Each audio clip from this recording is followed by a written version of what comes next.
साथियों नमस्कार। पटना बिहार से मैं अमिताभ कुमार दास, आईपीएस 94 बैच, और आप देख रहे हैं मेरा अपना यूट्यूब चैनल दास बोले बिंदास। क्योंकि जब बुज़दिलों ने मुंह में दही जमा लिया हो तो दास का बिंदास बोलना जरूरी हो जाता है। साथियों, सबसे पहले आपको बधाई दूं कि भारत का संविधान बच गया है। जो लोग 400 पार सीटें जीतकर संविधान की धज्जियां उड़ाना चाहते थे, उनके चेहरे पर कालिख उठ गई है और वे ढोंगी राम भक्त हनुमान चालीसा का अनवरत पाठ कर रहे हैं। और जो हिंदुस्तान का सबसे बड़ा ठग है नरेंद्र मोदी, जो खुद को अवतारी पुरुष मानता था, उसकी ये हालत हो गई है कि प्रधानमंत्री बने रहने के लिए हो सकता है उसे चंद्रबाबू नायडू के जूते साफ करने पड़े। अब ये वीडियो आखिर तक दिल थाम कर देखिए। तो साथियों, 7 चरण में लोकसभा चुनाव हुए, 543 सीटों पर वोटिंग हुई। एक सूरत वाली सीट गुजरात में भाजपा ने तिकड़म करके निर्विरोध जीत लिया। आज यानी 4 जून को सुबह से गिनती शुरू हुई। अभी जब मैं ये वीडियो रिकॉर्ड कर रहा हूँ तो रुझान ही आए हैं, ज़्यादा सीटों के परिणाम नहीं आए हैं, लेकिन चूंकि 8 घंटे 9 घंटे बीत चुके हैं, इसलिए काफ़ी कुछ तस्वीर साफ हो गई है। पहली बात तो ये कि इन लोगों ने नारा दिया था, राम भक्तों ने, 400 पार। अब की बार उस नारे की तो समझिए हवा निकल गई है और अपने बूते पर भाजपा को बहुमत भी नहीं प्राप्त होता दिख रहा है। आप जानते हैं कि जो मैजिक नंबर है, जो जादुई आंकड़ा है, वो है 272। बहुमत के लिए आपको 272 सीटें चाहिए और भाजपा मुश्किल से 240 के आसपास लाएगी। तो इसका परिणाम क्या होगा? इसका परिणाम ये होगा कि 2 बैसाखियां पर भाजपा की सरकार बनेगी। अगर बनेगी तो एक बैसाखी तो हमारे पलटू राम होंगे और दूसरी बैसाखी आंध्र प्रदेश वाले चंद्रबाबू नायडू। अब ये चंद्रबाबू नायडू के बारे में मैं आपको याद दिला दूं कि ये वो चंद्रबाबू नायडू हैं जो अपने ससुर के भी नहीं हुए।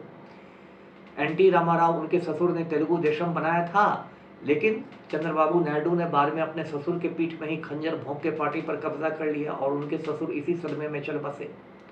तो जो शख्स अपने ससुर का नहीं हुआ, वो मोदी जी का क्या होगा?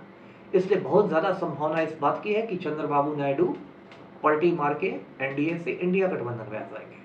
और पलटू राम का तो खैर कहना ही नहीं, उनके तो डीएनए में ही पलटी मारना लिखा हुआ है। मैंने एक वीडियो बनाया था, लगभग 1 महीने पहले ही बनाया था, 4 जून की शाम पलटेगा पलटू राम। तो आप कुछ देर में 4 जून की शाम हो जाएगी। हो सकता है आजकल में पलटू राम फिर पलटी मार दे। खबरें आ रही है कि शरद पवार ने फोन किया है पलटू राम को और उनको उप प्रधानमंत्री का पद, डिप्टी प्राइम मिनिस्टर का पद ऑफर भी किया गया है। तो ये सब बात है। अब आप समझें कि भाई मोदी जी की ऐसी की तैसी क्यों हो गई। इसकी देखिए कई वजह हैं। जो सबसे बड़ी वजह है वो है आम आदमी का गुस्सा। आम आदमी से मेरा मतलब है एक आम हिंदुस्तानी, चाहे हिंदू हो, मुसलमान हो, सिख हो, ईसाई हो, उसके लिए 2 मुद्दे सबसे बड़े हो गए। एक रोजगार का मुद्दा और एक महंगाई का मुद्दा। इन 2 मुद्दों पर मोदी ने कोई काम नहीं किया। रोजगार में तो ये स्थिति हो गई कि मोदी कहते थे कि हर साल 2 करोड़ लोगों को नौकरियां मिलेंगी, तो आपको तो 10 वर्ष में 20 करोड़ लोगों को नौकरियां देनी थी और आपने सेना में नियमित बहाली खत्म कर दी। आपने अग्निवीरों की बहाली शुरू की। ये अग्निवीर कितना बड़ा मजाक है। 18 साल में अग्निवीर बहाल होगा और 22 साल की उम्र में रिटायर कर जाएगा और आप पकी दाढ़ी लेके 75 वर्ष की उम्र में 1 टर्म और मांग रहे हैं। इससे बड़ी बेशर्मी क्या होगी। महंगाई का वही हाल है। 1200 रुपए में गैस सिलेंडर मिल रहा है। आम आदमी की कमर टूट गई है। जो राम भक्त सोचते थे कि मोदी मुस्लिम मुक्त भारत बना देगा, उन राम भक्तों का सिलेंडर मुक्त किचन बन गया है। वो लकड़ी के चूल्हे में मुंह घुसाए हुए हैं पूरी राम भक्ति के साथ, क्योंकि सिलेंडर खरीदने की उनकी औकात नहीं है। और मोदी ने 10 वर्ष में किया क्या? 18 घंटे डेली मोदी काम करता रहा, इसलिए कि गौतम अडानी का मुनाफा बढ़े, गौतम अडानी की प्रॉफिट बढ़े, दौलत बढ़े। मैंने पहले भी आपको बताया था कि 2014 में जब मोदी प्रधानमंत्री बना था, उस समय गौतम अडानी दुनिया के अमीरों की सूची में 634वें नंबर पर था। 634 उसका रैंक था, और कुछ महीने पहले वो दुनिया के अमीरों में तीसरे नंबर पर आ गया था। और यदि हिंडनबर्ग रिपोर्ट नहीं आई होती तो गौतम अडानी दुनिया का सबसे अमीर आदमी बन चुका रहता, क्योंकि नरेंद्र मोदी जो है वो गौतम अडानी के बिल्कुल आदेशपाल बन गए थे, आज्ञाकारी चपरासी बन गए थे। बांग्लादेश जाते तो गौतम अडानी को वहाँ बिजली घर दिलवाते, श्रीलंका जाते तो गौतम अडानी को बंदरगाह दिलवाते, वहाँ इजराइल जाते तो अडानी को बंदरगाह दिलवाते, ऑस्ट्रेलिया जाते तो कोयला खदान दिलवाते। ऑस्ट्रेलिया में तो मोदी जी ने स्टेट बैंक की जो उसमें चेयरपर्सन थी श्रीमती अरुंधति भट्टाचार्य को बुला लिया। एक तस्वीर वायरल हुई सोशल मीडिया पर कि एक ही ब्रेकफास्ट टेबल पर, नाश्ते के टेबल पर मोदी बैठा हुआ है, अरुंधति भट्टाचार्य बैठी हुई है और ये गौतम अडानी बैठा हुआ है, और 30,000 करोड़ रुपए लोन सैंक्शन कर दिए स्टेट बैंक ने अडानी को। तो ये जो इतने साल आपने नंगा नाच किया मोदी जी, और उस पर से आपका इतना अहंकार, त्रेता युग में जो रावण का अहंकार था, जो बचपन में हम लोग दादी नानी से किस्से सुनते थे रावण के अहंकार के बारे में, कि उसकी सोने की लंका थी और उसका अहंकार चरम पर था, बाद में ना लंका बची ना रावण बचा। तो कलयुग में तो आपने रावण का वो अहंकार का कीर्तिमान तोड़ दिया। मोदी जी के जो चमचे हैं, दलाल हैं, अंधभक्त हैं, उन लोगों ने ऐसा भौकाल बना दिया था। बताइए रवि किशन सांसद है, ये कहता है कि मोदी ने विवेकानंद रॉक पर साधना की तो उससे गर्मी घट गई इस देश में, सूर्य देवता को इसने वश में कर लिया। बताइए, ये बात आपकी पार्टी का एमपी बोल रहा है। गोदी मीडिया ने अलग से भौकाल आपका बना दिया था कि मोदी जी तो एक बार पुतिन को फोन करते हैं तो यूक्रेन का युद्ध थम जाता है, मोदी जी ऐसे करते हैं तो वहाँ जो बाइडेन डर जाता है व्हाइट हाउस में। क्या मजाक है। और मोदी जी भी खुद को अवतारी पुरुष समझ बैठे थे। हाल में उन्होंने कहा कि मैं तो, हो सकता है मुझे मेरी माँ ने जन्म लिया, हो सकता है, मतलब उनको लग रहा है कि हो सकता है मैं अवतारी पुरुष हूँ तो बिना माँ के भी पैदा हो गया हूँ, सीधे एकदम धूमकेतु के रूप में आया हूँ। तो 56 इंच का सीना है, 56 इंच का सीना है। ये क्या 56 इंच का सीना है, इतना ज्यादा अहंकार, रोम रोम में अहंकार। जब मैं ऐसे तो मैंने मोदी को देखना ही बंद कर दिया था, क्योंकि सुबह में यदि मोदी को देख लीजिए तो आपका दिन भर खराब हो जाएगा। लेकिन वो उनके चलने को, उसके चलने को आप देखते तो मतवाला हाथी की याद आती है आपको। जंगल में जब मतवाला हाथी चलता है तो वो अपने सामने किसी को कुछ नहीं समझता है। मोदी की चाल वही हो गई थी। और ये दोनों जो नरेंद्र मोदी और अमित शाह, दोनों को मैं रंगा बिल्ला कहता हूँ। इन रंगा बिल्ला ने पूरे देश की समझिए ऐसी की तैसी कर दी थी। और ये पूरे चुनाव प्रचार के दौरान मोदी ने जगह जगह घूमकर, देश भर में घूमकर जहर की उल्टी की है, नफरती भाषण दिए, कहीं मुसलमानों के खिलाफ भड़काने वाले भाषण किए, ज्यादा बच्चे पैदा करने वाले हैं, घुसपैठियां हैं, ये है वो है। कहीं ईसाइयों के खिलाफ भड़काने वाले भाषण। मोदी ने कहा कि संडे को ऑफिस बंद रहते इतवार को, इतवार तो ईसाइयों का दिन है। अरे ये कहां से, ये क्या देश के सामने मुद्दा है कि संडे को बंद हो ऑफिस या मंडे को बंद हो। और चुनाव आयोग में ऐसे नालायक लोग बैठे हुए हैं जिनको शेरो शायरी करने से फुर्सत ही नहीं है। कान में तेल डालकर बैठ गए। उन्होंने मोदी पर ना एक एफआईआर किया, ना उनकी सभाओं पर प्रतिबंध लगाया, और ये बंदा घूम घूम के कश्मीर से कन्याकुमारी तक जहर की उल्टी करता रहा। और मोदी के जो चेले हैं, जो फर्जी राम भक्त हैं, उनमें इतना ज़्यादा जोश आ गया कि उन्होंने कहना शुरू कर दिया कि 400 पार आएगा तो हम तो देश का संविधान बदल लेंगे।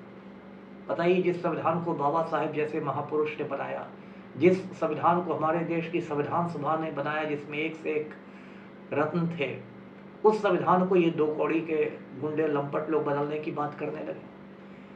कोई कह रहा था मुझ पर दाव देके कि हम तो आरक्षण खत्म कर देंगे, संविधान बदल देंगे। कोई कह रहा था कि हम तो मुसलमानों से मताधिकार छीन लेंगे। अरे अब क्या हालत हो गई, अब आप चुल्लू भर गंगा जल में जाके डूब मरिए राम भक्त लोग।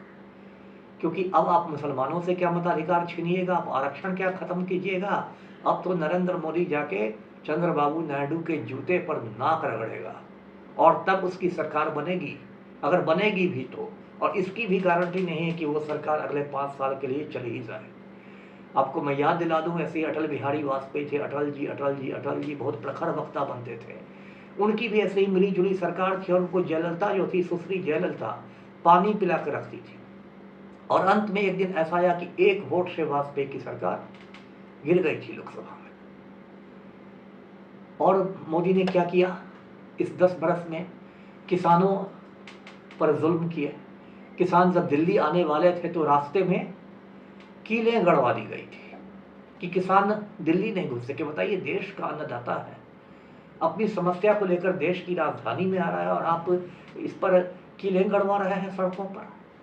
आपने युवाओं को छला, अग्निवीर के नाम पर, इसके नाम पर आपने महिलाओं की कमर तोड़ दी महंगाई से। आपने सारे बलात्कारियों का खुलेआम संरक्षण दिया। आपने बिल्किस बानो के 11 बलात्कारियों को समय से पहले जेल से रिहा कर दिया। आपकी पार्टी में ब्रजभूषण शरण सिंह जैसा गुंडा मवाली सांसद महिला पहलवानों की छाती दबा के जय श्री राम कहता था, और इसके बावजूद आपने उसको पार्टी से नहीं निकाला, उसके बेटे को टिकट दिया। आपकी सरकार में गुंडा मिनिस्टर था अजय मिश्रा टेनी, संयोग से आज हार गया चुनाव। अजय मिश्रा टेनी का बेटा आशीष मिश्रा मोनू ने अपनी गाड़ी चढ़ा दी थी किसानों पर, 5 किसानों को कुचल के मार डाला था। इतने लोगों की जो आपने बददुआ ली, किसानों की, नौजवानों की, मुसलमानों की, दलितों की, आदिवासियों की, गरीबों की, ये सब बददुआ कहाँ जाएगी? पूरे समय आपका एक एजेंडा रहा, मुस्लिम विरोध का आपने एजेंडा चलाया। कभी लव जिहाद के नाम पर, कभी घर वापसी के नाम पर, कभी नागरिकता संशोधन कानून के नाम पर, कभी हिजाब के नाम पर आप मुसलमानों को टारगेट करते रहे। जो 20 करोड़ मुसलमान इस देश में हैं, जो मतलब आज से नहीं हज़ारों बरस से रहते आए हैं, जिनके सारे बुजुर्ग लोग इसी देश की मिट्टी में दफन हुए, उन लोगों को आपने टारगेट करना शुरू किया। ये यूपी में आज क्या हाल हो गया है बुलडोज़र बाबा का। ये जो लुंगी वाला है ढोंगी आदित्यनाथ, ये गरीब मुसलमानों के घर तोड़वाते घूमता था बुलडोजर से। आज उत्तर प्रदेश में समाजवादी पार्टी और कांग्रेस की आंधी चल रही है। जिनको मोदी जी दो लड़के कह के मजाक उड़ाते थे, अखिलेश यादव और राहुल गांधी का, उन दोनों लड़कों ने मोदी जी को और योगी जी को पानी पिला दिया है, संगम का पानी पिला दिया, प्रयागराज का पानी पिला दिया। और इस देश की जनता को भी मैं बधाई दूंगा। मैं बीच में बहुत नाउम्मीद हो गया था इस देश की आवाम से कि इस देश की आवाम क्या करती है, लेकिन इस देश की आवाम ने दिखा दिया कि वो थोड़े समय तक आप उसको मूर्ख बना सकते हैं, लेकिन अंत में वही मुद्दे आएंगे जो आम आदमी के सरोकार से जुड़े हुए मुद्दे हों। महंगाई का मुद्दा, रोजगार का मुद्दा। मैं इस देश के किसानों को सलाम करता हूं जिन्होंने 13 महीने तक आंदोलन किया, 700 किसान शहीद हो गए और मोदी को पीछे हटना पड़ा था। मैं इस देश के नौजवानों को सलाम करता हूं। मैं शुरू से कहता आया था कि सारे बेरोजगार मिलकर इस देश के मोदी को बेरोजगार बना देंगे, और अब लगता है वो समय आ गया। और यदि इस पूरी जीत का कोई नायक है तो वो राहुल गांधी है, जिन पर पूरा गोदी मीडिया हमलावर रहा, पप्पू पप्पू पप्पू पप्पू करके। इसके बावजूद वो बंदा अकेला डटा रहा। उस बंदे ने भारत जोड़ो यात्रा की। उस बंदे की इन लोगों ने सांसदी छीन ली थी, लोकसभा से निकाल दिया था। वो लोकसभा में लड़के वापस आया और उसने इतना बड़ा इंडिया गठबंधन बनवाया और आज मोदी जी को पानी पिला के रख दिया। तो साथियों, अब जब पाप का घड़ा भर गया है और मोदी जी की विदाई की बेला शुरू हो गई है, ये विदाई की बेला ही मैं मान के चलता हूँ, क्योंकि यदि किसी प्रकार के खींच खांच के प्रधानमंत्री बन गए तो अब उनका इकबाल खत्म हो गया है। उनकी जो करीबी है स्मृति ईरानी, खबर आ रही है कि 1 लाख वोट से अमेठी में हार रही है। 1 लाख वोट से एक किशोरी लाल शर्मा, जिसका लोग नाम नहीं जानते थे, उसके हाथों। अब स्मृति ईरानी क्या करेगी? अब स्मृति ईरानी की बेटी जो है जोयश ईरानी, वो गोवा में चलाती है बार और रेस्टोरेंट, सिटी सोल्स बार और रेस्टोरेंट में। हो सकता है स्मृति ईरानी जाके अब वहाँ दारू बेचना शुरू कर दे, क्योंकि अब मंत्री तो बनने की संभावना खत्म ही लग रही है लगभग। तो इन सब का हिसाब लिया जाएगा साथियों। इसलिए मैंने आज ये वीडियो बनाया है। मैं भी बहुत दिनों से कहता आया था कि ये सरकार जाएगी। बीच में मुझे लगा था कि चुनाव आयोग और गोदी मीडिया सभी मिलकर कुछ खेल कर देंगे और 400 पार करा देंगे, लेकिन आज जनतंत्र की जीत हुई है, इस महान देश भारतवर्ष की जीत हुई है, हमारे तिरंगा झंडा की जीत हुई है, गांधी जी के आदर्शों की जीत हुई है, और ये नरेंद्र मोदी और गौतम अडानी का गिरोह है, उसको मिट्टी में मिला दिया गया है। इसलिए आज के जो ये वीडियो है आप उसका कैप्शन भी देखेंगे, थंबनेल देखेंगे। उसका थंबनेल मैंने दिया है मोदी कूड़ेदान में, जश्न हिंदुस्तान में। तो मैं लड्डू खाकर मुंह मीठा करूंगा, आप भी लड्डू मंगाएं। इस देश पर से संकट के काले बादल छंटते दिखाई दे रहे हैं। धन्यवाद। जय हिंद।